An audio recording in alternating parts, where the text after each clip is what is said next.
വീട്ടിലേക്ക് സാർ. ഇന്ന് എല്ലാവർക്കും ഒരു പണി കൊടുത്തിരിക്കുകയാണ് ബിജു കുറ്റ്യാട് സാർ. ബിജു കുറ്റ്യാട് സാർ പറയുന്നത് ഈ ഗ്രൂപ്പിലെ എല്ലാവരും നാളെ പോലീസ് സ്റ്റേഷനിൽ പോയിട്ട് പിന്നെ എനിക്കെതിരെ പരാതി കൊടുക്കണം.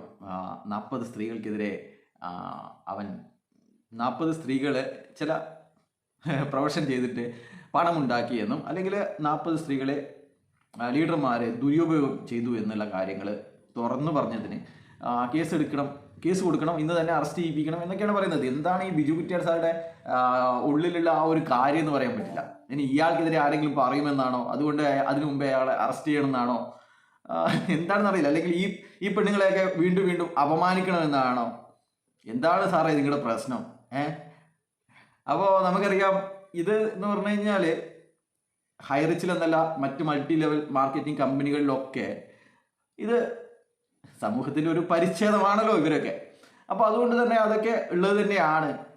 ഒരുപാട് സ്ത്രീകളാണ് ഇതിനെതിരെ പറഞ്ഞ് മുന്നോട്ട് വന്നിരുന്നത്. അതൊക്കെ കാര്യമാണ്. ഇപ്പോഴും സ്ത്രീകളാണ് പറയുന്നത് അവരും തമ്മിൽ ഇവരും തമ്മിൽ അങ്ങനെയാണ് ഇങ്ങനെയാണ്, ഞാൻ അവരെ അങ്ങനെ കണ്ടിട്ടുണ്ട്, ഇവരെ ഇങ്ങനെ കണ്ടിട്ടുണ്ട് എന്നുള്ള കാര്യങ്ങളൊക്കെ ഉണ്ട്. പക്ഷെങ്കിൽ നമുക്കറിയാലോ, ഒരു വലിയ ലീഡർമാർ തന്നെ അങ്ങോട്ടും ഇങ്ങോട്ടും പറഞ്ഞിരുന്നത് നീ രാത്രി കറുത്ത ബാഗും എടുത്തിട്ട് എവിടെയാണ് പോയിരുന്നത്, നീ എല്ലാ ദിവസവും എവിടെയാണ് രാത്രി പോയിരുന്നത്.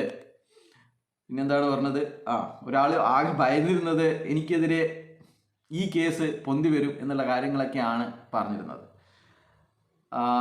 പിന്നെ ഒരുപാട് അതിൻ്റെയൊക്കെ തെളിവുകൾ, ഡിജിറ്റൽ തെളിവുകളൊക്കെ നമ്മുടെ പക്കലുണ്ട് എന്നുള്ളതാണ്. ഇതൊക്കെ അന്വേഷണ ഉദ്യോഗസ്ഥന്മാർക്കും എല്ലാവർക്കും തന്നെ ഉണ്ടാവും ഇതിൻ്റെ കോപ്പികൾ.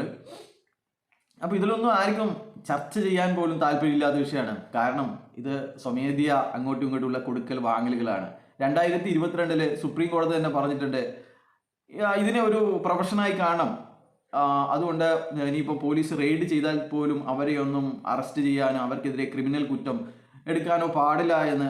വേശ്യാലയം നടത്തുന്നവർക്ക് എതിരെ മാത്രമാണ് കേസ് എടുക്കേണ്ടത്. ഇത്തരത്തിലുള്ള പ്രൊഫഷനിൽ നിൽക്കുന്നവർക്കെതിരെ കേസ് എടുക്കാൻ പാടില്ല എന്നൊക്കെ പറഞ്ഞിട്ടുള്ളതാണ്. അതുകൊണ്ട് തന്നെ ആർക്കും തന്നെ പരാതി കൊടുത്തിട്ടും കാര്യമില്ല. അവർ തമ്മിൽ സംസാരിച്ച് അവർ തമ്മിൽ പൂർണ്ണ സമ്മതത്തോടു കൂടിയാണ് അങ്ങനെയുള്ള കാര്യങ്ങളൊക്കെ നടക്കുന്നതെങ്കിൽ പരാതി പോലും കൊടുക്കാൻ പറ്റില്ല എന്ന് സുപ്രീം കോടതിയുടെ റൂളിംഗ് ഉണ്ട്. 2022 ആ റൂളിംഗ് വന്നിരിക്കുന്നത്, മെയ് മാസത്തിൽ. വേണമെങ്കിൽ എടുത്ത് നോക്കാം. അതുകൊണ്ട് നിങ്ങൾ വെറുതെ ഇതൊന്നും പറഞ്ഞിട്ട് കാര്യമില്ല. അപ്പോൾ ചില ആൾക്കാർ പൈസ കുമിഞ്ഞു കൂടുമ്പോൾ, ആഗ്രഹങ്ങൾ കുമിഞ്ഞു കൂടുമ്പോൾ അങ്ങനെയൊക്കെ ചെയ്തു എന്നുള്ളത് എന്താ തെറ്റ്? ആർക്കാ പ്രശ്നം? ചില ആൾക്കാർക്ക് പൈസ ഉണ്ടാക്കാൻ വേണ്ടിയിട്ട് അങ്ങനെ ചെയ്തു, അതിൽ ആർക്കാ തെറ്റ്? ആർക്കാ പ്രശ്നം?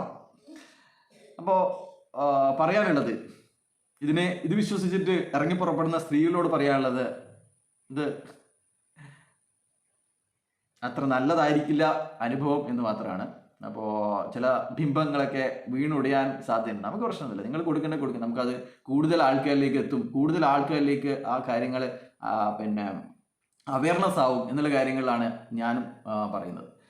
അപ്പോൾ പണ്ട് രാവണൻ സീതയെ കട്ടുകൊണ്ട് പോയപ്പോൾ ആൾക്കാരൊക്കെ പറഞ്ഞു മറ്റൻ്റെ വീട്ടിൽ നിന്നതാണ്, അല്ലെ മറ്റുള്ളവൻ്റെ കൂടെ കഴിഞ്ഞതാണ്, അതുകൊണ്ട് നമുക്ക് ചാരിത്രം തെളിയിക്കണം, പിന്നെ എന്താ അത് പരിശുദ്ധി ഉണ്ടോ നോക്കണം എന്നൊക്കെ പറഞ്ഞിട്ട്. അപ്പോൾ ഇത് നാട്ടുകാർ തേച്ചും പറയാൻ തുടങ്ങി. പക്ഷെ സീതക്കറിയാം അങ്ങനെയൊന്നും സംഭവിച്ചിട്ടില്ല എന്ന്. പക്ഷേങ്കിൽ നാട്ടുകാരുടെ നിർബന്ധം കൊണ്ട് പിന്നെ പരിശുദ്ധി തെളിയിക്കാൻ വേണ്ടിയിട്ട് ചിതയിലേക്ക് പോയിട്ട് അത് പരിശുദ്ധിയാക്കാൻ വേണ്ടിയിട്ട് തിരിച്ചു വന്നോ എന്നുള്ള കാര്യങ്ങൾ നിങ്ങൾ ആലോചിക്കുക. അതുകൊണ്ട് ഇങ്ങനെ കുറ്റാടിമാരുടെ വാക്ക് കേട്ടിട്ട് ചിതയിലേക്ക് എടുത്ത് ചാടുന്ന ആൾക്കാർ തിരിച്ചു വരാൻ സാധിക്കുമോ എന്ന് നിങ്ങൾ ഒന്ന് ആലോചിക്കേണ്ടതാണ്. അപ്പോൾ ഇതൊക്കെയാണ് നാട്ടുകാർ പലതും പറയും. അപ്പോൾ നമ്മൾ അങ്ങനെയൊന്നല്ല എന്നുണ്ടെങ്കിൽ നിങ്ങൾക്ക് നിൽക്കാം. പക്ഷേങ്കിൽ ഇനി ഇതിപ്പോൾ ചെയ്തിട്ടും ചെയ്യാത്ത പോലെ ആയിട്ട് ഇങ്ങനെയൊക്കെ ഉണ്ടെങ്കിൽ നമുക്ക് തെളിവ് കൊടുക്കാം, അല്ലേ? കഴിഞ്ഞ ദിവസം കൂടി ചില ആൾക്കാർ നേരിൽ കണ്ടതാണ്. പക്ഷെ അതിലൊന്നും നമുക്ക് പരാതിയില്ല, ആ പേരും നമുക്ക് പറയാൻ സാധിക്കില്ല എന്നതാണ്. അപ്പോൾ ബൈ.